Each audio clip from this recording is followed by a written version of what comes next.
지금 그 영어식 사고라는 채널 8만 구독자를 네. 보유하고 계시고 저는 이제 실업계 공고를 나왔어요. 오. 중학교 때 프로게이머가 되고 싶어가지고 스타크래프트에 완전 미쳐 있었거든요. 실제 영어 시간이 거의 일주일에 한 2시간 정도밖에 없었어요. 22살 때 영어를 처음으로 시작을 했습니다.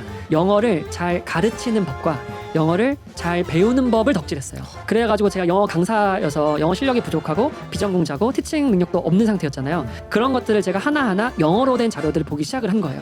그걸 막 무지막지하게 덕질하다 보니까 나중에 영어도 잘하게 된 거죠. 제가 온라인 학습지 같은 그런 케어 프로그램을 만들었어요.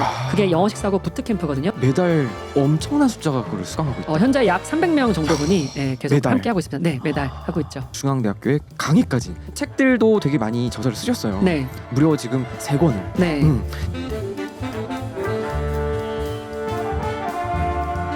네, 안녕하세요. 반갑습니다. 김원샷의 영어 원사이트 시간입니다. 여러분, 영어 강사라고 하면요, 마치 뭐 엘리트, 교포, 유학파 뭐 이런 거 생각하시죠? 오늘 모실 분은요, 되게 특이한 이력을 갖고 계십니다. 무려 지방대 체대 출신이세요. 심지어 영어 공부를요 22살, 그러니까 성인 돼서 출발하실 분이거든요.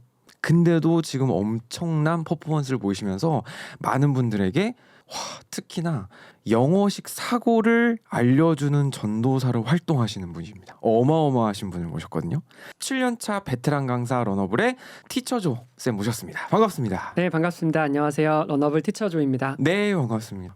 제가 오늘 너무너무 기대가 많이 되는 흥분한 텐션이 오를 수밖에 없는 게 네. 제가 되게 좋아하는 키워드가 이 영어식 사고거든요. 근데 무려 지금 유튜브에서 영어식 사고라고 치면 쌤밖에 안 나와요. 제가 그 키워드에 침발라 놨습니다. 네. 그냥 도장을 꽝 찍어놓고 계신 분인데 네. 사실 제가 영어식 사고 되게 공부하고 싶었고 쉽지 않았던 부분인데 오늘 네. 잘 소개해 주시면 또 많은 분들이 영어 학습에 있어서 도움 받을 수 있을 것 같다는 생각이 듭니다. 네. 너무너무 좋습니다. 하나하나씩 좀 풀어보려고 하는데요. 일단 저희가 크게 2파트로 나누어서 첫 번째 파트에서는 우리가 왜 영어 강사가 되셨고 어떤 여정을 밟아 오셨는지에 대한 이야기를 좀 나눠볼 거고요. 두 번째 파트에서는 실질적으로 영어에 도움되는 그런 꿀팁들, 그런 것들 한번 나눠보도록 하겠습니다. 자, 22살의 체대생 되셔서 이제 영어 강사로 출발을 하신 거예요. 너무 특이한 이력이거든요. 네. 체대생이 영어 강사가 됐다? 조금 이력이 새롭습니다. 어떤 배경이 있을까요? 사실 체대생 전에 하나 더 언급하면 좋을 것 같은데요. 저는 이제 실업계 공고를 나왔어요. 좀 더 멀리 가야겠죠. 네. 원래 저는 중학교 때 프로게이머가 되고 싶어가지고 스타크래프트에 완전 미쳐 있었거든요. 그러다가 이제 저희 지역에서는 시험을 봐야 고등학교 입학할 수가 있었어요. 그래가지고 저는 실업계 고등학교를 가서 이제 시험을 안 보고 그냥 이제 입학을 한 거죠. 프로게이머가 되겠다. 그러면서 실제 영어 시간이 거의 일주일에 한 2시간 정도밖에 없었어요. 그러니까 영어에 노출이 거의 안 돼 있었죠. 그런데도 불구하고 이제 체육대학을 간 다음에 그때 본격적으로 22살 때 영어를 처음으로 시작을 했습니다. 그때 수능 등급이 제 기억으로 한 5등급 정도였는데요. 심지어 재수하고서 5등급이었기 때문에 지금 이거를 보시는 분들은 저와 전부 다 비슷하거나 더 나은 분들이 많이 계실 것 같아요. 그래서 누구든 영어를 배우면 할 수 있다, 이런 좀 희망을 드리고 싶어가지고 오늘 출연하게 되었습니다. 와, 너무너무 기대가 됩니다. 그러니까 스타크래프트 게이머를 꿈꾸셨던 또 체대생 이렇게 넘어가거든요. 어떤 종족? 저는 그 테란을 했고요. 적은 서브로 이렇게 해서, 적은 서브로. 좀 못하는 애 보이면 약간 약한 종족으로 하면서 지내겠습니다. 저도 중학교 때 막 했던 기억이 좀 납니다. 야, 이력이 정말 신기해요. 근데 그러다가 체대 전공, 체육 전공을 하셨거든요. 네, 저는 생활체육학과를 전공했어요. 주 종목은 배드민턴이었습니다. 배드민턴 하시다 갑자기 영어를 전향하신 거, 뭐 영어에 대한 어떤 호기심 이런 거 어떤 계기가 있을까요? 제가 21살 때 교환학생 공고를 우연히 보게 됐어요. 근데 뭔가 체대에서의 삶이 되게 답답하고 갑갑하고 약간 이런 말 해도 될지 모르겠지만 AT라는 문화가 있거든요. 그게 뭘까요? 애니멀 트레이닝이라고 해서 동물처럼 이렇게 기합 주고 막 그런 시대였어요. 당시에는. 그리고 막 옷도 티셔츠랑 흰 티셔츠랑 청바지만 입고 다니고 그런 뭔가 저는 되게 자유롭고 싶고 되게 말하고 싶은 것도 많은데 표현하고 싶은 욕구도 많고 그런 게 막 갑갑하게 다가와서 탈출구로 한번 교환학생이 있다라는 공고를 보고 지원을 했습니다. 어딘가요? 해외. 해외는 그때 미국이랑 유럽 중에 고르는 거였어요. 어디로 가셨어요? 못 갔죠. 못 갔나요? 네, 이때부터 시작이 되는 겁니다. 그렇군요. 네, 저 갔을 줄 알고 질문 드렸는데. 네, 그때 제가 최종까지 갔는데요. 인터뷰까지. 저는 생활체육학과였고 태권도과 학생이 있었어요. 태권도과 학생이 뽑혔습니다. 저는 탈락을 하고 아이고. 나는 뭔가 낯선 세계, 먼 세계에 대한 동경만 남은 채 약간 멈춰 있었거든요. 근데 그러다가 우연히 체육 측정 평가라는 과목이 있었어요. 그 과목이 3학점짜리였거든요. 네. 그때 제가 교실 맨 뒤에서 약간 교환학생의 좌절한 상태로 떨어지고 나서 막 혼자 이렇게 있다가 친구가 같은 과 동기의 친구가 책을 한 권 건네는 거예요. 당시에는 영어 학습법 책이 유행이었거든요. 맞아요. 심지어 서점에 가보면은 학습법 매대가 따로 있을 정도였어요. 지금은 사라졌죠. 네. 그래서 막 성공담들이 막 우후죽순 쏟아진 시절이었습니다. 그때 딱 봤는데 너무너무 재밌는 책인 거예요. 기억하시나요? 네, 제가 책 날개를 봤는데 네. 그분이 체대생이었어요. 그런데 체대생인데 영어를 잘하다니 이거 되게 신기한 조합이다. 지금 원샷님이 저를 보는 것처럼 저도 당시에 그게 너무 신기했거든요. 그래서 그분을 추적하기 시작했죠. 그러다가 추적하고 보니까 강남에 당시에 이쿠 너원이 있었거든요. 있었죠. 지금은 좀 역사의 뒤안길로 그쵸. 사라졌는데 그때 엄청난 스타 강사셨습니다. 그래서 월 수강생이 막 2,000명씩 되는. 그래서 그 중에 저도 한 명이었죠.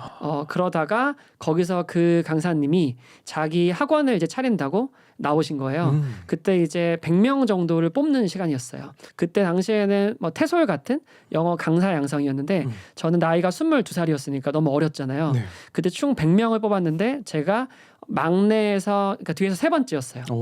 굉장히 어렸던. 네, 17살 2명 있고 이제 엄마 아빠 강제로 보내서 그다음 제가 그다음 어렸고 나머지는 전부 다 저보다 나이가 많았습니다. 근데 거기서 이제 6개월 동안 트레이닝을 받는데 제가 아침 6시부터 예. 저녁 8시까지 계속 영어 공부하는 시간이 있었어요. 노출이 어마어마했겠네요. 네, 그때는. 물론 그렇죠. 물론 그렇다고 해서 영어를 잘할 수는 없겠지만 그때 4개월 된 딱 그 시기점에 시강을 봤습니다. 영어 강사 양성 과정이니까. 그렇죠. 근데 저는 사실 강사의 꿈은 없었고 네. 단순히 그냥 교환 학생에 낙방하고 영어만 잘하고 싶었어요. 어떻게든 이 실력을 가지고 뭐 배낭여행 가든 다시 뭐 교환 학생이 내년에 지원하는 할 수 있으니까요.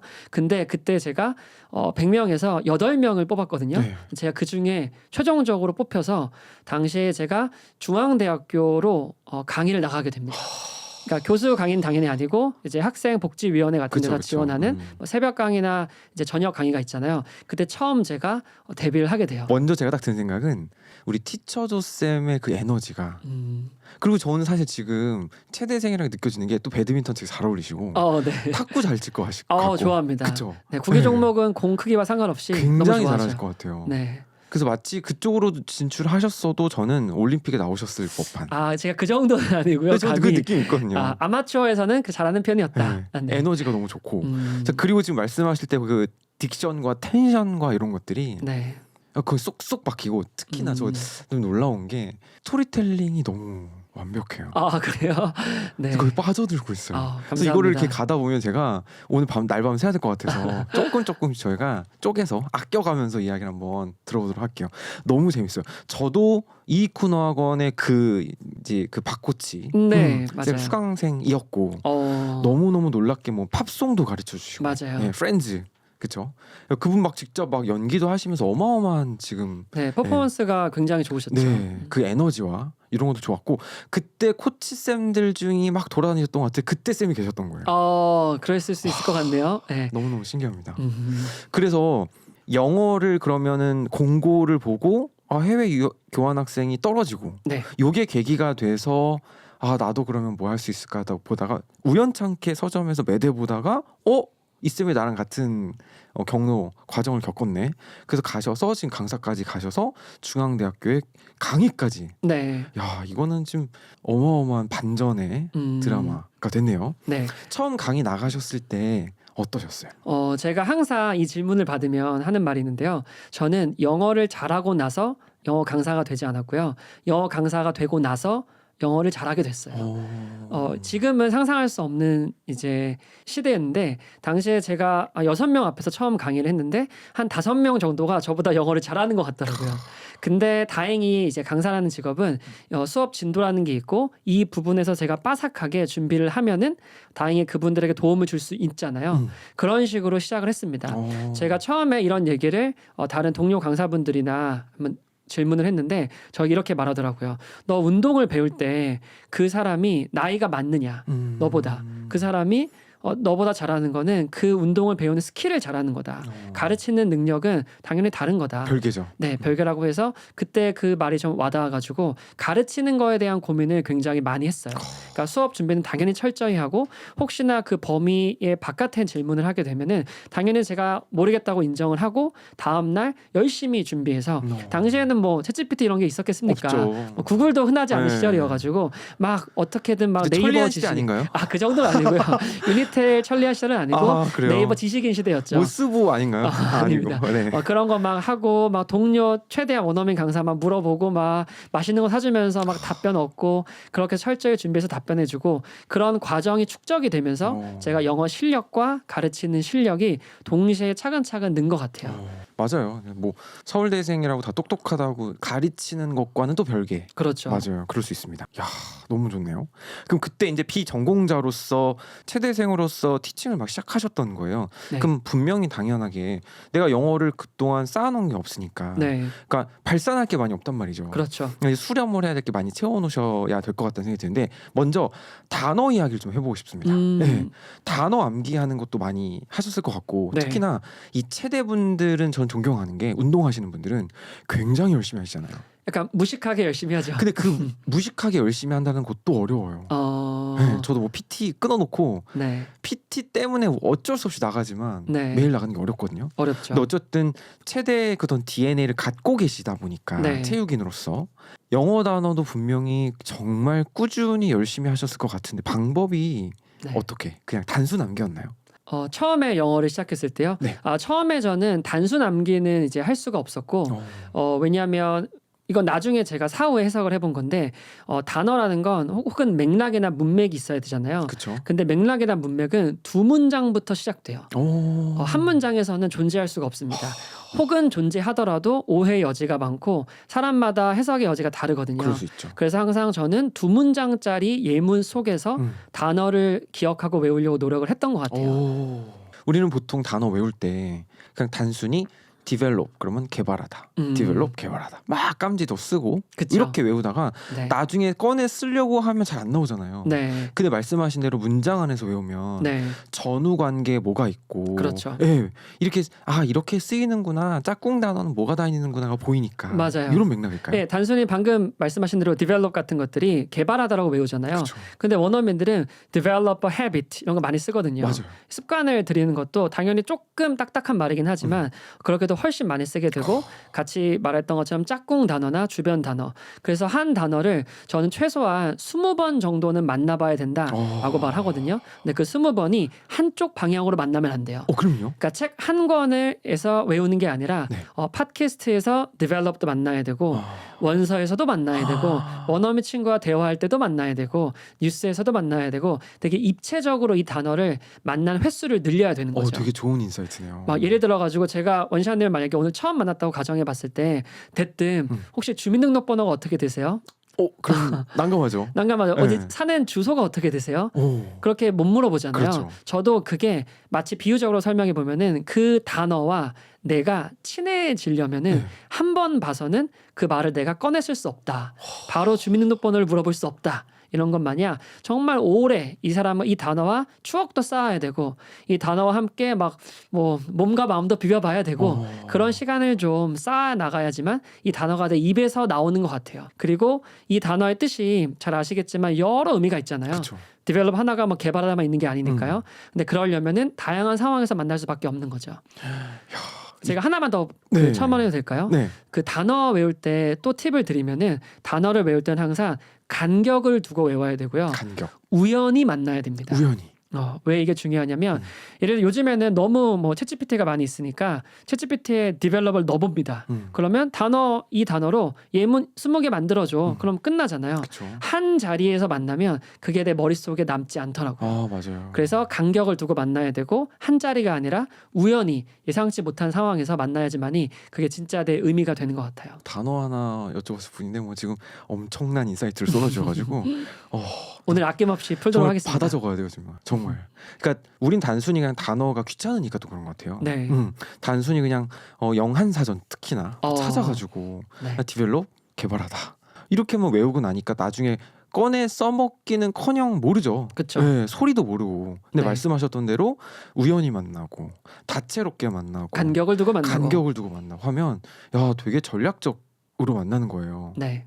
너무너무 재밌습니다. 단어 하나 여쭤봤는데 이거에 대한 이제 실행법은 네. 제가 서서히 하나씩 풀도록 하겠습니다. 좋습니다. 이따 또 파트 2에 본격적으로 또 우리 영어 학습법에 대한 이야기 나눌 때 하면 좋을 것 같고요. 네. 또 단어에 대한 얘기를 좀 주셨어요. 그러면 문법 공부도 하셨는지 궁금해요. 저는 문법을 따로 배우진 않았고요. 저는 문법을 마치 단어처럼 생각을 했어요. 그러니까 내가 모르는 문법이 나오면 그 문법을 뭐 네이버나 구글이나 유튜브에 검색해서 그거를 내가 배우는 식으로. 그러니까 문법책을 그러니까 from cover to cover로 처음부터 끝까지 한 권을 떼고 싶어하는 그런 종결의 욕구가 있어요. 있죠. 한국 학습자분들은요. 있죠. 저를 포함해가지고요. 저도 항상 그걸 안 떼면 감히 어떻게 영어 강사를 하냐, 영어를 가르칠 수 있냐라고 했는데 그때 막힐 때마다 보니까 이미 제가 호기심이 이만큼 차여 있는 거예요. 목구멍까지. 그러기 때문에 그 문법 내용이 머릿속에 쏙쏙 박히고 예문도 훨씬 다르게 다가오고 되게 좋더라고요. 실제로 제가 운영하는 이제 프로그램이 있는데 10개월 과정이거든요. 문법을 9개월 차에 배웁니다.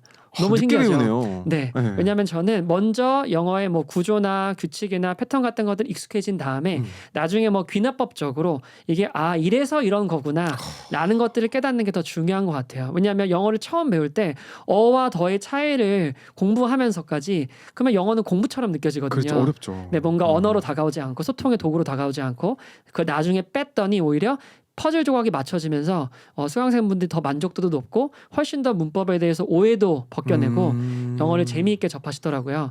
다들 9개월에 한다 그러면 좀 놀래요. 어떻게 문법에 뼈대가 없이 영어를 채우냐. 근데 그게 또 가능합니다. 근데 놀래다가 나중에 9개월 차 때 그걸 알면 이게 그거였구나. 그쵸. 이런 리액션이 나오고 오히려 확인하는 입장인 거죠. 맞아요. 네. 근데 오히려 이게 좀 더 현명할 수 있어요. 처음부터 막 1형식부터 5형식, 그렇죠. 사역동사, 지각동사 네. 쉽지 않습니다. 물론 오해할까봐 말씀드리면 이런 문법 규칙이 저는 틀리거나 잘못됐다고 생각하지는 않고요. 순서의 차이로 네, 그것부터 하는 것보다는 이제 뒤로 하는 것도 괜찮다. 이런 방법도 있다. 이렇게 알아두시면 좋을 것 같습니다. 네, 맞아요. 어떤 뭐 언어를 배움에 있어서 뭐 이것만이 정답이다. 저도 그건 원치 않아요. 그렇죠. 네, 딴 건 다 쓰레기야. 뭐 이렇게 하시는 분도 간혹 있으시더라고요. 아주 간혹 있지만 네, 근데 위험한 굉장히 상황이죠. 위험해요. 네. 네. 그러니까 사람마다 언어를 학습할 수 있는 능력 자체가 다르기 때문에 맞아요. 네. 환경도 다르고 처한 상황도 다르기 때문에 맞아요. 여러 가지 학습법이 존재한다고 생각해요. 그렇죠. 전 개인적으로 딕테이션이 되게 힘들었거든요. 어떠세요? 딕테이션 개인적으로? 저는 딕테이션 당연히 힘들고요. 대신 양을 줄이면 또 할만하더라고요. 양을 많이 길게 하시는 분들이 많이 있잖아요. 맞아요. 뭐 밤새 가지고. 네, 그런 것보다는 조금 양을 줄여서 한 30초부터 시작하면은 저는 할만하더라고요. 딕테이션 얘기도 좀 잠깐 얘기해도 될까요? 그거는 이따 파트 2에. 왜냐면 알겠습니다. 아껴놓고 싶어요. 네네. 아껴야지. 네, 나만 알아야지. 이러면서 자, 두 번째 또 한번 가보도록 하겠습니다. 야, 영어 덕후. 거의 뭐 영어 이제 원래는 체육을 되게 좋아하셨을 것 같고 네. 그러다니 영어 덕후로 이제 전향하신 거예요. 완전히 트랜스퍼 하신 건데 영어가 왜 좋으셨어요? 영어가 왜 좋았냐는 건 솔직히 말하면 그때는 몰랐는데 네. 제가 한 5년 10년 뒤에 깨달았거든요. 왜 내가 좋아했었는지, 왜 영어에 열광했었는지. 네. 약간 조금 나르시스처럼 들릴 수도 있긴 한데요. 조금 과감히 말해보자면 저는 영어 자체를 좋아하진 않았어요. 근데 영어를 잘하는 나를 좋아했어요. 그게 어떤 말이냐면 내가 어떤 단어나 문장을 뭐 외워서 외국인에게 써봤을 때 이해를 하거나 그때 저희가 너무 좋더라고요. 그리고 영어로 내가 누군가 대화했을 때 그 사람이 웃거나 울거나 내가 그 사람 말을 알아듣거나 그럴 때 너무너무 좋고 영어로 울리기도 하셨나요? 그 동료 강사가 다시 돌아갔을 때 연애한 건 아니고요. 네. 네, 그런 경험도 있었고 감정적 교류를 그렇죠. 네. 심지어 제가 원서 책을 보는데 한 2-30분 뒤에 깨달았어요. 이게 원서였구나. 그때 쾌감이 너무 좋더라고요. 내가 어떤 언어라는 거를 스위칭을 내가 의도하지 않아도 이렇게 저절로 몰입해가지고 하는 거구나.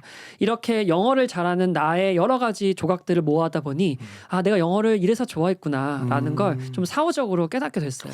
그러니까 영어 강은 단순히 좋아서라기보다는 해보니까 좋아했네. 이런 음. 느낌인 거예요. 맞아요, 맞아요. 나 이거 좋아했었네. 이렇게. 그렇죠. 이게 진짜 좋아한 거죠, 그거는. 네, 정말. 그렇죠. 영어를 또 제가 덕후가 영어를 잘한다고 말씀드렸잖아요. 근데 영어 덕질이라는 거는 제가 국내에서 영어를 잘하는 사람들을 다 관찰해 봤거든요. 뭐 직간접적으로 책을 보거나 뭐 글을 보거나 만나서 제가 질문도 해봤는데 공통점이 있더라고요. 그게 뭐였냐면 다 그러니까 영어를 배운 데서 끝내는 게 아니라 영어로 다른 무언가를 배우기 시작한 사람들이에요. 정확해요. 너무 정확한. 네, 그래서 누군가는 밀리터리 덕후도 있었고요. 누군가는 뮤지션을 너무 좋아해가지고 그 가수를 막 인터뷰까지 판 사람도 있었고, 어떤 사람은 디즈니 덕후여가지고 어렸을 때부터 맨날 그거를 막 100번씩 돌려본 사람도 있고, 미드 덕후, 영화 덕후 너무 종류가 다양해요. 근데 그런 사람들이 영어 자체를 막 공부한다기보다는 그게 너무 알고 싶어서 거기에 파고들고 디깅하면서 뒤돌아보니까 영어 실력이 늘어있는 거예요. 근데 그러면 제가 한번 여쭤보고 싶은 게 네. 저는 어떤 덕질을 했을 것 같으세요? 아까 게임 좋아하신다고 하셔가지고 네. 게임도 좋아하셨을 것 같고 혹은 뭐 체육 관련된? 제가 평생 할 게임은 그 20살 전에 다 끝내가지고 졸업하셨군요. 그 이후로는 절대 안 하고요. 운동이라고 많이 저에게 질문해 주시는데 저는 뭐에 덕질했냐면 영어를 잘 가르치는 법과 영어를 잘 배우는 법을 덕질했어요. 그래가지고 제가 영어 강사여서 영어 실력이 부족하고 비전공자고 티칭 능력도 없는 상태였잖아요. 그런 것들을 제가 하나하나 영어로 된 자료들을 보기 시작을 한 거예요. 그걸 막 무지막지하게 덕질하다 보니까 나중에 영어도 잘하게 된 거죠. 남들과 달라요. 루트가 조금 다르죠. 네, 영어를 잘하기 위한 방법에 대한 덕질을 하신 거예요. 네, 맞아요. 네. 학습법과 방법들 되게 많은데 와 이건 접근법이 어마무시한 인사이트입니다. 아직까지는 이런 강사분을 한 번도 본 적은 없습니다. 정말 그냥 단순히 내가 어떤 뭐 뮤직 음악 좋아하거나 혹은 난 춤이 좋아 난 요리가 좋아 이렇게 해서 그쪽에 빠져드신 분들은 있을지라도 오히려 영어 방법과 학습법 티칭법 이런 거에 관련된 거를 영어로 접하신 거예요. 네. 그러다 보니까 자연스럽게 이게 영어를 가르치는 거에 있어서 내가 영어의 실력도 도움을 받으셨겠고 물론이죠. 네, 또 학습법에 대한 또 공부도 되셨을 것 같고 엄청나게 많이 도움이 네. 됐죠. 사실 우리나라 채널도 좋은 채널 굉장히 많지만 너무 많죠. 해외에서 사실 정보들이 더 많잖아요. 비교할 수 없을 정도로 많죠. 어마무시하게 많은 건데 네. 똑같이 뭐 조금 딴 얘기지만 우리나라에서 이제 돌아다니는 어떤 지식 창업, 네. 뭐 유행하는 뭐 퍼널이 유행한다, 뭐 마케팅 뭐가 유행한다라고 하더라도 해외에서 다 들어온 거잖아요. 그렇죠. 그 사례들을 이용한 게 많죠. 맞아요. 그래서 오히려 어떤 강사들은 그러지 말고 유튜브에 How to make money라고 쳐서 오히려 해외 네. 사례를 줍줍해라. 저도 How to learn English 쳤습니다. 똑같은 거네요. 네. 와, 어마어마한 거를 미리 하신 거예요. 그렇죠. 전 2015년도부터 했으니까요. 벌써 10년 가까이 됐죠. 어마무시한 인사이트가. 그래서 그랬군요. 그러면 대표적으로 좀 그때 생각나셨던 또 채널이나 네. 도움 많이 받았던 해외 어떤 뭐 유튜브 채널이나 어떤 컨텐츠 있을까요? 너무 많은데요. 일단 제가 이렇게 분류하면 좋을 것 같아요. 영국 채널이 있고 호주 채널이 있고 미국 채널이 있고 뉴질랜드가 있고 영어권 국가마다 채널이 다릅니다. 당연히 인도 채널도 있고요. 네. 그런 선생님의 대표 채널들을 보면서 저는 문화 공부도 같이 하게 됐거든요. 채널을 추천을 해드릴까요? 네, 좋습니다. 일단 저는 미국 채널 중에서는 바네사 쌤이라고 있어요. 네. 그 선생님이 너무 좋았고 바네사 쌤. 네, 그 선생님은 당연히 차근차근 알려주시는 것도 있지만 실제 브이로그 스타일로 이제 육아와 함께 평소 쓰는 말들을 많이 알려주시더라고요. 좋네요. 그럼 너무 좋았고 그 다음에 캐나다에는 뭐 더 밥 케네리안 쌤이 있어요. 그분은 실제로 교사세요. 30년 정도 베테랑 교사시고. 저도 본 것 같아요. 약간 좀 풍채가 있으신. 맞아요. 푸근하신 분, 약간 KFC 스타일로 생기신 맞아요, 분이신데, 맞아요. 그분이 이제 교사시다 보니까 너무 티칭력이 좋으시고 이제 프랑스어를 가르치신다고 하더라고요. 근데 영어도 같이 이제 모국어니까 당연히 캐나다에서 하시는 분도 있고, 호주에서는 뭐 지금은 조금 졸업하셨는데, 잉글리시라고 해서 MMM입니다. 그래서 호주에서 그 채널도 너무 많이 도움이 됐고요. 영국에서는 뭐 루크 잉글리시도 있고, 그 다음에 뭐 루시 쌤도 있고 되게 많죠. 그런 국가별로 나눠서 했고요. 또 비영어권 국가 쌤도 되게 많이 있으세요. 하달 쌤이라고 있는데 이스라엘 사람이시거든요. 근데 그분도 제가 아는 비원어민 중에서 가장 영어를 잘하는 사람 중에 한 분이세요. 그분은 이제 발음을 전문으로 하시는데 그런 것도 제가 도움을 많이 받았고 그런 채널들을 지금 다 정확히 제가 세보진 않았지만 최소한 뭐 700개에서 800편 정도는 본 것 같습니다. 거의 100덕후예요. 저 거의 저 정말 그냥 10덕후도 아니고 100덕후. 왜냐하면 툭 치면 네. 툭 나와요. 네. 이거는 정말 진짜 좋아하는 거예요. 진짜 많이 봤다는 거예요. 그렇죠. 막 지어내는 게 아니야 지금. 네, 제가 뭐 사전 준비해오진 않았고요. 네, 그냥 제가 정말. 평소에 봤던 것들 많이 얘기하니까. 근데 원래 알잖아요. 덕후가 덕후 만나면 좋아하는 거. 그리고 지금 약간 네. 미소가 이야기 영어 얘기하실 때 너무 행복해 보이세요. 맞아요. 저도 행복하고 네. 보시는 분도 엄청 행복할 것 같다는 생각이 듭니다. 너무 재밌습니다. 국내파로서의 영어가 네. 제일 고민하는 게 내가 배운 이 영어가 과연 통할까? 되게 고민 많이 하시거든요. 네. 내가 했던 영어, 내가 배운 영어, 내가 쓰는 영어 통할까? 그래서 실제로 뭐 예를 들어서 뭐 hungry as bear 뭐 이런 표현들은 사실 할머니들이 쓰는 표현이라고 그럴 수 있죠. 네. 네, 네. 그래서 그런 좀 고민이나 이런 것도 있으셨을 것 같은데 네. 공부를 하시고 그러니까 공부도 하시고 티칭도 하시면서 이제 해외살이를 좀 하셨다고 네. 제가 우연히 접하게 됐어요. 네. 가셨을 때 실제 현장에서 영어 쓰셨을 때 네. 어떠셨어요? 제가 해외에서 공부한 건 아니고요. 10년 차 강사가 되고 나서 그 이후에 또 해외를 간 거니까 해외에서 영어를 배운 건 그렇죠. 아닙니다. 그런 건 아니고. 근데 제가 그때 깨달은 게 뭐였냐면 제가 그 디지털 노마드라는 걸 도전하고 왔어요. 2022년도 7월에 떠나가지고 24년도 초반에 왔거든요. 그럼 거기서 일하신 거죠? 네, 해외에서. 거기서 온라인으로 일을 한 겁니다. 근데 100%. 이것만 좀 딴 얘기는 잠깐. 네. 디지털 노마드 하셨어요? 아니면 디지털 노가다 하셨어요?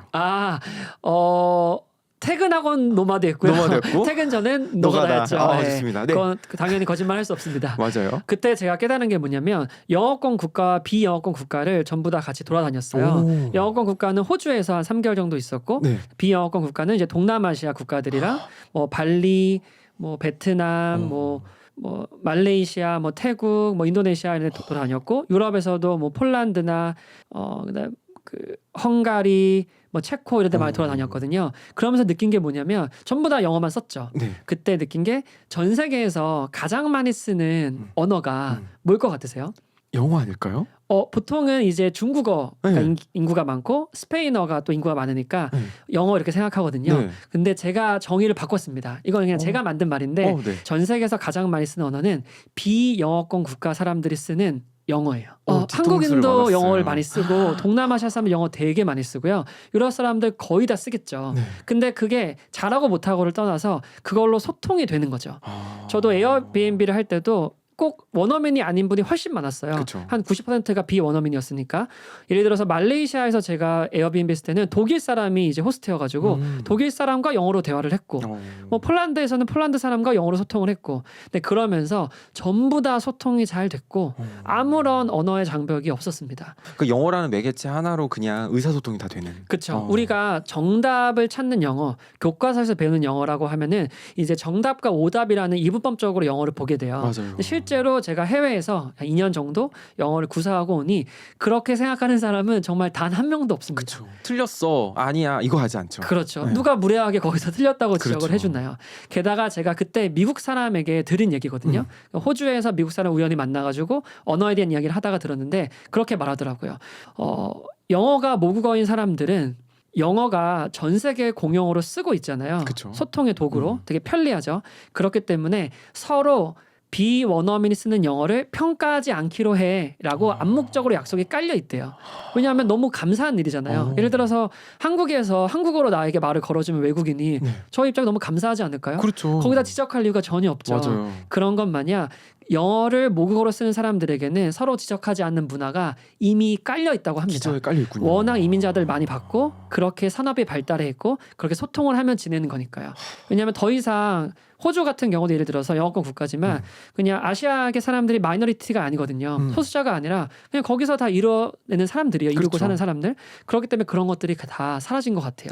서서히 사라지고 있고 그래서 저는 비영어권 원어민이 쓰는 영어가 가장 많이 쓰는 언어이기 때문에 우리가 표준어 같은 게 저는 이제 슬슬 존재하지 않지 않을까라고 생각을 합니다. 근데 만약에 영어를 아예 전혀 못하셨으면 네. 사실 뭐 디지털 노마드 해외 살기가 쉽지 않아요. 어렵죠. 근데 영어를 하셨기 때문에 가셔서 네. 일도 하시고 네. 그렇죠. 지금 또 티칭을 또 맞아요. 활발하게 하고 계신 거기 때문에 어떻게 보면 영어가 나의 새로운 인생 시즌 2 네. 그쵸? 다시 네. 태어났죠, 사실요. 22살 이후에 또 네. 다른 삶을 살고 계셔서 지금은 표현이 좀 그렇지만 어쨌든 밥줄이기도 하고 네. 또 요걸 통해 사람들한테 희망을 주기도 하고 네. 다른 안경을 씌워주면서 네. 용기를 불어넣어 주신 선생님이라는 생각이 듭니다. 네, 저는 언제 가장 행복하냐면 네. 저의 성장도 행복하지만 타인의 성장을 바라볼 때가 전 제일 행복하거든요. 약간 기버 스타일이어가지고 특히나 그걸 제가 좋아하고 잘하는 영어로 누군가를 도와준다는 게 너무너무 좋고 되게 행복한 직업이에요. 그쵸. 전 17년 동안 고맙다는 인사만 받고 이 직업을 살고 있거든요. 맞아요. 근데 그런 직업이 저는 세상에 몇 안 될 것 같아요. 그렇죠. 그리고 특히나 영어를 잘하면 그 사람의 인생이 정말 많이 바뀌거든요. 특히나 한국 사회에서는 더 그렇고 그래서 그런 분들의 너무 뭐 후기를 제가 듣다 보니까 너무너무 이 일이 중독처럼 그만둘 수 없게 계속 무기한으로 하고 있는 것 같습니다. 지금 말씀하실 때마다 영어라는 단어가 나오면 네. 입이 귀에 걸려요. 네, 너무 네. 좋아하시는 거예요. 저는 영어 얘기 있으면은 뭐 2박 3일은 네. 가뿐하게 할 수 있습니다. 또 재밌는 이야기 있을까요? 뭐 해외 체류하시면서 뭐 디지털 노마드 생활하시면서 얼마나 계셨던 거예요? 약 22개월 정도 있었고요. 오래 계셨네요. 도시마다 짧으면 1개월에서 길면 한 3개월까지 머무르면서 왔다 갔다 했어요. 당시에 제가 발리가 발리. 약간 디지털 노마드의 성지거든요. 전 세계 사람들이 다 모여요. 와. 태국이랑 이 치앙마이 쪽이랑 그다음에 인도네시아 발리 쪽에 많이 모이거든요. 거기서 이제 코워킹 스페이스가 있습니다. 네. 거기서는 전부 다 디지털 노마드들만 있어요. 오. 왜냐하면 뭐 인도네시아 사람들이 거의 없으니까요. 그럼 전 세계에서 막 찾아오는데 그때 제가 독일 사람이랑 같이 얘기를 나눴거든요. 네. 근데 되게 웃기더라고요.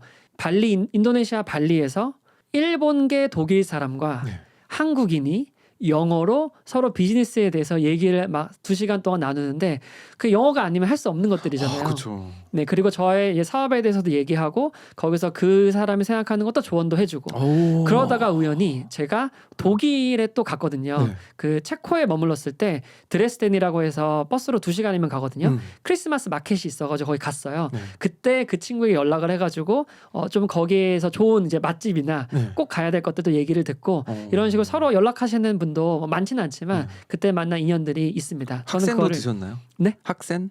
당연히 먹었죠. 네. 저는 학생이라고 하는 줄 알고 학생. 순간 네. 아니면 학생? 네, 당연히 먹었고요. 맛있죠. 독일. 그때 저는 그런 것들을 약간 영연이라 부르거든요. 그러니까 영어로 연결된 사람들. 와우. 네, 왜냐하면 또 소통의 도구가 영어기 때문에 제가 독일어를 잘 못하고 일본어를 못하잖아요. 네. 네, 그런 낯선 땅에서 영어로 얘기하고 서로의 취미와 관심사를 공유할 수 있다는 게 되게 언어를 재밌더라고요. 정말 좋아하시네요. 음. 참만. 네네. 뭐 영연. 뭐 이런 거. 네, 제가 만든 말입니다. 네, 뭐 이런 지금 아까 AT 이러고도 네, 진짜 네. 있는 말인가요? 그건 있는 말이죠. 세대생들은 그건 다 있는 하는 말이고. 말입니다. 네. 오, 야. 언어를 좋아하는 분들은 사실 언어 센스, 음. 감각, 이 말맛 네. 이거 정말 잘하시는 분 같다는 생각이 들고요. 되게 재밌었을 것 같아요. 정말 전 세계 사람들하고 내가 하는 비즈니스를 공유하면서 네. 이 디지털 노마드들끼리 이거는 영어가 아니고선 사실 연결될 수 없는. 그렇죠. 그 또 지역마다 다니시면서 특색도 되게 다르셨을 것 같고. 너무 다르죠. 그쵸? 음식도 다르고 사람도 다르고요. 문화가 다르죠. 그렇죠. 특히나 이런 거 느끼셨을 것 같아요. 저도 시애틀 대한항공 지상주로 근무하면서 다국적 고객들을 상대로 소통하다 보니까 네. 액센트가 다 달랐어요. 너무 다르죠. 네. 인도 분들 달랐고 뭐 네. 캐나다, 영국, 호주, 뉴질랜드 다 달랐는데 네. 특히나 지금 더 많이 다니셨거든요. 네. 그러면서 잘 못 알아듣겠는데라고 하면 그런 것도 있었을 것 같아요. 억양이나 이런 것 때문에 어떠셨어요? 당연히 교과서에서 배운 미국식 그런 액센트에 익숙해져 있기 때문에 네. 거기에 젖어 있잖아요. 그걸 벗어나면은 초반엔 조금 헷갈립니다. 음. 근데 시간이 지나면 우리는 맥락이라는 게 존재하고 컨텍스트. 상황이라는 게 존재하잖아요. 그 안에 풍덩 빠지다 보면은 웬만한 건 다 해결이 되고 되게 치명적으로 소통에 오류가 난 적은 단 한 번도 없었어요. 제가 액센트에 대해서 조금 얘기해도 될까요? 좋아요. 액센트에 네. 대한 얘기도 제가 정말 많이 고민을 많이 해봤는데 네. 액센트는 저는 아이덴티티와 같은 말이라고 생각해요. 오. 정체성과 같은 말입니다. 액센트라는 건 그 해당 지역에서 나고 자라면 저절로 획득되는 거지 연습으로 극복할 수 있는 게 아니에요. 저는 국내파 강사고 17년 동안 영어를 가르치고 있지만 코리안 액센트가 있거든요. 있죠. 그걸 벗어날 필요도 없는 거예요. 오. 저는 한국 사람인데 영어를 잘하는 거지 제가 미국 사람이 될 필요도 없고 호주 사람이 될 필요도 없는 겁니다. 근데 액센트는 당연히 모국어의 영향을 받아서 생기는 거잖아요. 고유하게요. 그쵸. 근데 만약에 액센트 때문에 소통이 안 된다면은 호주 사람과 필리핀 사람은 대화가 안 돼야 되고 영국 사람과 아일랜드 사람은 또 안 돼야죠. 사투리가 다르면 또 안 된다고 하니까 그쵸. 다 됩니다. 저는 액센트라는 건 정체성이기 때문에 굳이 바꿀 필요가 없고요. 다만 발음이나 뭐 인토네이션 같은 거나 강세를 찍는 거 이거는 연습으로 당연히 가능합니다. 그쵸. 저는 이제 수강생분들이 물어보면은 어떻게 발음을 연습하고 액센트를 연습해야 되냐. 전 이렇게 딱 한 문장으로 끝냅니다. 소통에 지장을 주지 않는 만큼만 발음을 연습하면 된다. 오. 액센트는 바꿀 필요 없다. 왜냐? 너의 정체성인데 어떻게 바꾸냐. 이거는 30년 해도 바뀔까 말까 한다. 호적을 파란 얘기죠. 그쵸. 네, 거의. 불가능한 네. 일입니다. 그러면 좀 이게 재밌는 질문인 게 미국식 영어, 네. 영국식 영어 네. 둘 중에 조금 더 선호하시는 건 있나요? 개인적으로. 저는 당연히 미국식 영어를 선호할 수밖에 없죠. 왜냐하면 제가 그렇게 학교에서 교육을 받았고 이후에도 미국 영어를 많이 봤기 때문에 미국식이 저에게 편한 것 같아요. 선호의 차원보다는 익숙해서 그리고 드라마도 미드를 더 많이 보고 영화도 헐리우드를 많이 봤기 때문에 그냥 익숙함에서 미국을 선택한 것 같습니다. 좋습니다. 와, 너무너무 재밌는 이야기들. 자, 그리고 지금 본격적인 이제 아주 활발하게 기존에도 하셨겠지만 계속 티칭을 거의 지금 몇십 년 네. 이상 하셨단 말이죠. 지금 그 영어식 사고라는 채널 8만 구독자를 네. 보유하고 계시고 컨텐츠들 내용들이 굉장히 알차요. 허투루 뭐 정말 넘길 게 없을 정도로 정말 꿀 정보를 다 압축해서 담아놓은 영상들이라서 저는 네. 굉장히 값지다고 생각을 했는데 지금 이제 티칭을 하시면서 봤더니 사이트도 지금 운영을 하시더라고요. 네. 제가 봤는데 조금 신기했던 건 VOD 강의가 없어요. 아, 네. 그래서 저는 왜 VOD 강의가 없지? 왜냐면 저도 뭐 시원스쿨과 야나도에서 근무를 네. 또 강사로 또 강사 매니저로서 일하면서 VOD 인강 강의에 대한 어떤 이제 친숙함, 그렇죠. 익숙함 있단 말이죠. 네. 근데 티처도 쌤의 사이트 가봤더니 VOD 장사를 안 하네? 네. 이게 왜 이러지? 음, 좀 특이했어요. 네. 부트캠프밖에 없더라고요. 네. 그래서 어떤 취지인지가 좀 궁금했습니다. 물론 제가 여기서 발언을 신중해야 되는 게 네. 나중에 VOD를 만들 수도 있죠. 그렇죠. 네. 근데 현재로서는 저는 VOD의 장점도 있지만 약간의 아쉬움과 약점이 좀 존재한다고 생각을 해요. 왜냐하면 완강률이 보통 5%에서 맞아요. 10% 그 사이잖아요. 맞아요. 심지어 저도 제가 영어 수업을 결제해놓고? 결제해도 안 보는 게 있거든요. 있죠. 다 못 보는 게 대부분이고 맞아요. 실질적으로 영어를 어떻게 도움을 줄까 이런 고민을 많이 해봤습니다. 근데 1대1 수업을 하게 되면은 당연히 실질적으로 도움을 주잖아요. 그렇죠.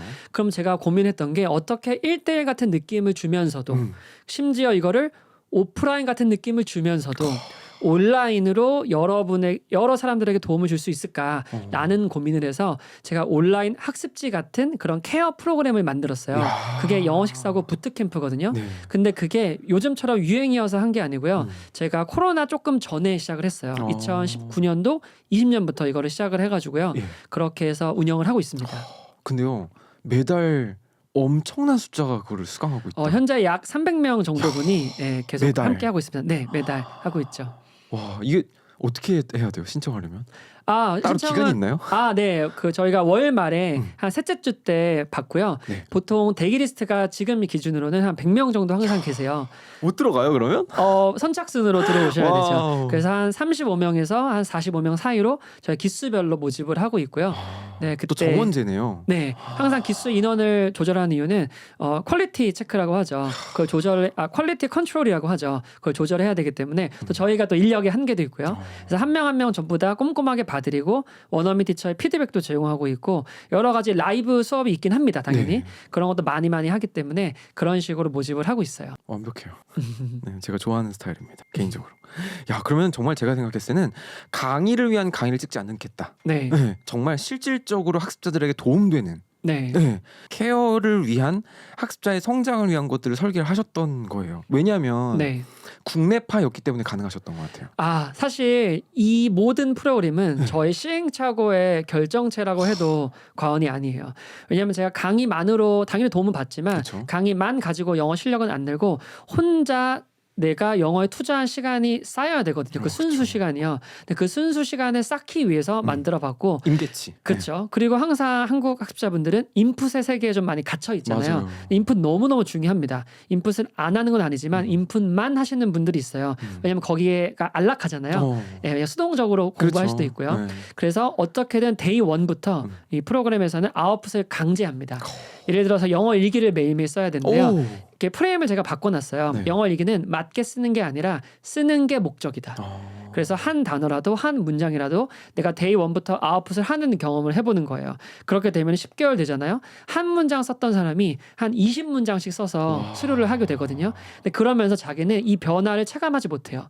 그래서 내가 안 늘었다고 생각하는데 그렇죠. 근데 우리에겐 기록이 남겨 있잖아요. 그렇죠. 녹음했던 기록도 있고요. 비포 앤 애프터. 네, 그걸 딱 들이밀면은 아 제가 많이 늘었네요 라고 순순히 인정을 하게 되더라고요. 근데 이 포인트에서 제가 조금 팁을 드리고 싶은데 네.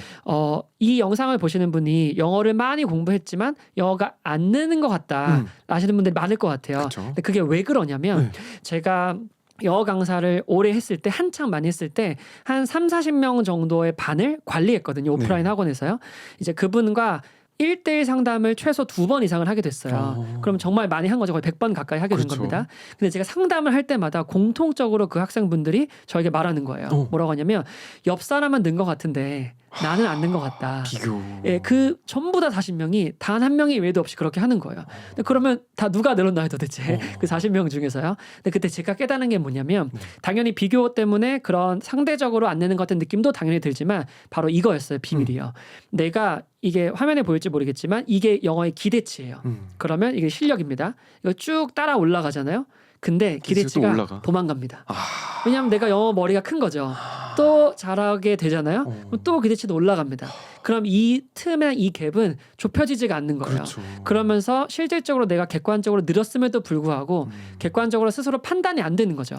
그렇기 때문에 계속 내 영어는 제자리야, 느는 느낌이 안 들어 이런 생각이 드는 건데 그래서 제가 하고 싶은 말이 뭐냐면 해결책을 제가 드립니다. 네. 영어에는 끝이 있을까요, 없을까요? 없죠. 영어의 끝이 있습니다. 있어요? 네, 저는 어떻게 끝이 있다고 정의를 내리냐면 네.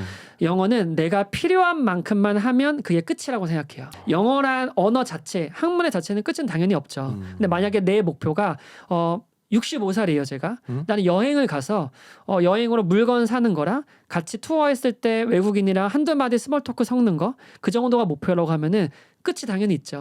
그분이 뉴스를 딕테이션 할 필요 있을까요? 그렇죠. 그분이 필사를 아침마다 새벽 4시 반에 일어나서 미라클 모닝 할 필요가 없잖아요. 자기 자신에게 필요한 영어만큼만 하면 되는 거고 그쪽 방향으로 하는 게 좋다고 생각합니다. 그런 맥락에서 영어의 끝이 있다고 생각을 하면은 영어 실력이 느는 느낌이 들어요.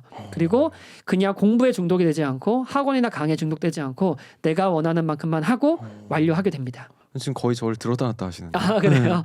제가 예상했던 답변과 질문을 넘어서서 네, 거의 너무너무 재밌게 지금 말씀을 이어주셔서 제가 어안이 벙벙. 근데 맞아요. 저는 당연히 계단식 뭐 이런 얘기 하실 줄 알았어요. 뻔한 얘기. 조금 한단 말이죠. 네. 근데 그게 아니라 기대치가 자꾸 올라간다. 이것도 좀 신선했던 포인트였고 특히나 요 정도만 하면 된다. 너무 잘할 필요. 사실 자기에게 원하는 만큼만 하면 된다. 맞아요. 예. 한국 땅에서 영어를 너무 잘할 필요가 있을까? 네, 이런 생각도 드네요. 그러니까 내가 정말 여행 영어든 뭐 아니면 일상생활에도 표현하는 것들, 비즈니스 영어든 네. 딱 원하는 만큼만 하는 게 중요하다.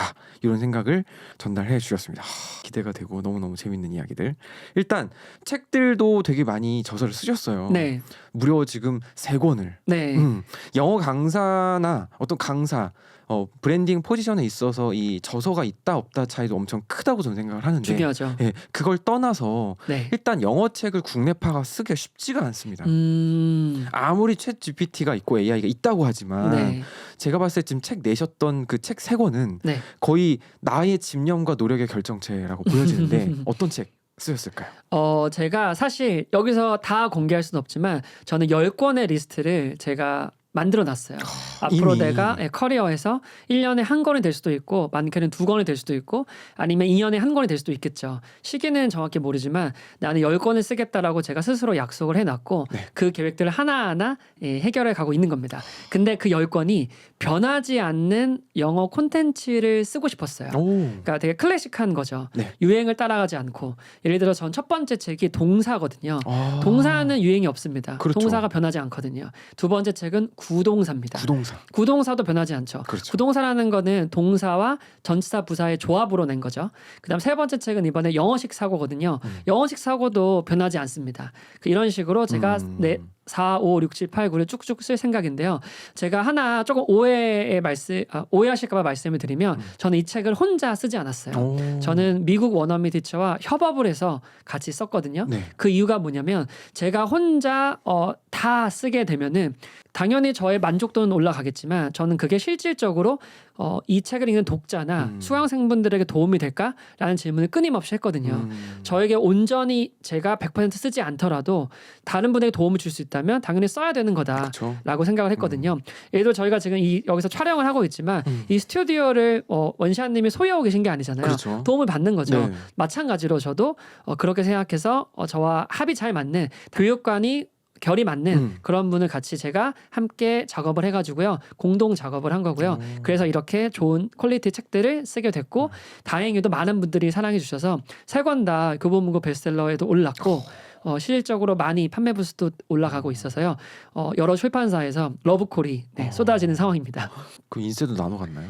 아니요, 인쇄는 그거는 제가 하고 있습니다. 그렇죠. 네. 도움을 받으시는 거죠. 네. 영구적으로. 근데 궁금한 것도 뭐냐, 당연히.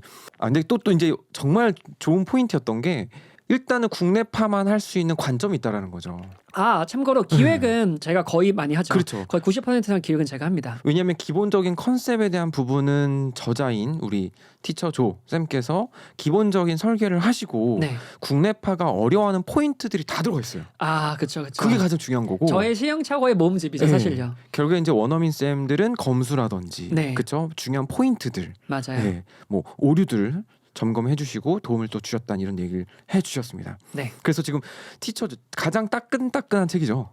영어식 사고 이 책. 저도 직접 샀던 예판으로 샀습니다. 감사합니다. 너무너무 제가 좋아하는 책이고 사실 영어식 사고라는 그 키워드 자체가 국내파로서 쉽게 접근할 수 없는 포인트. 약간의 진입장벽이 있어요. 그럼에도 불구하고 책을 쓰셔서 내용을 봤는데 이거다. 홀려서 샀습니다. 감사합니다. 이거 너무 좋아하는 책이고 특히나 또 지금 네이티브처럼 듣고 말하는 구동사라는 책도 굉장히 사랑받았던 책. 그렇죠. 요거는 얼마나 책 이제 쓰신데 걸리셨어요? 약 1년 조금 안 된 것 같고요. 그동안 사실 제가 이 종이책 3권을 쓰기 전에 전자책을 한 5권 정도를 썼어요. 그때 가장 이제 인기가 많았고 독자분들이 가장 궁금해하시는 분이었거든요. 참고로 저는 책을 쓸 때 어떻게 하냐면 제가 스스로 정한 것도 있지만 언제나 SNS에 테스트를 미리 해봐요. 그래서 이게 실제로 도움이 되는지 그리고 이게 간지러운 부분인지 실질적으로 이게 그분들의 영어 실력을 올려줄지를 점검을 해서 근데 구동사에 대한 수요가 굉장히 많았고 그거에 따른 좋은 아직 콘텐츠는 많이 없더라고요. 당시에는 약간 사전 같은 책이 있거나 아니면 영어 교사를 위한 구동사 책은 조금 있었거든요. 근데 이렇게 실용적인 예문이 많이 담긴 스토리가 많이 담긴 책은 없어가지고 그런 부분을 제가 이거 도움이 되겠다라고 해서 쓰게 됐고요. 이 안에 영어식 사고도 당연히 들어가 있습니다. 왜냐하면 구동사를 한국인이 설명하는 걸 떠나서 미국 원어민이 같이 설명해서 이거 이해해보자라는 취지로 한 거고요. 아까 제가 간격 반복이나 다른 반복 많이 말씀드렸잖아요. 이 책에는 구동사 하나에 8가지 상황이 다 들어있어요. 그래서 8번을 우연하게 그냥 읽기만 하면 슬슬 만날 수밖에 없게 제가 설계해 놨거든요. 입구와 출구를 제가 다 설계해서 그냥 보기만 해도 이 구동사가 저절로 외워지는 암기하려고 노력하지 않아도 그런 8단계 영어 학습법이라고 국내파만이 만들 수 있는 거죠. 그렇죠. 유학하거나 교포는 이렇게 만들 수 없습니다. 대신 다른 거 더 잘하시겠죠. 그런 분들은요. 그렇게 해서 만든 책입니다. 거의 극강의 효율을 낼 수 있는 우리 티처 조쌤의 구동사 책과 영어식 사고 수업입니다. 일단은 파트 1 시간이요. 1시간이 그냥 후룩 지나갔어요. 벌써 끝났나요? 아직 다 얘기 못했는데요. 그래서 일단 여기까지 이야기를 해보도록 하고요. 이 파트 2에서는 본격적인 영어에 대한 실질적인 팁들, 노하우, 방법 이런 거 이야기 나눠보도록 하겠습니다. 자, 파트 1에서는 여기까지 하도록 하겠습니다. 감사합니다. 감사합니다. 네.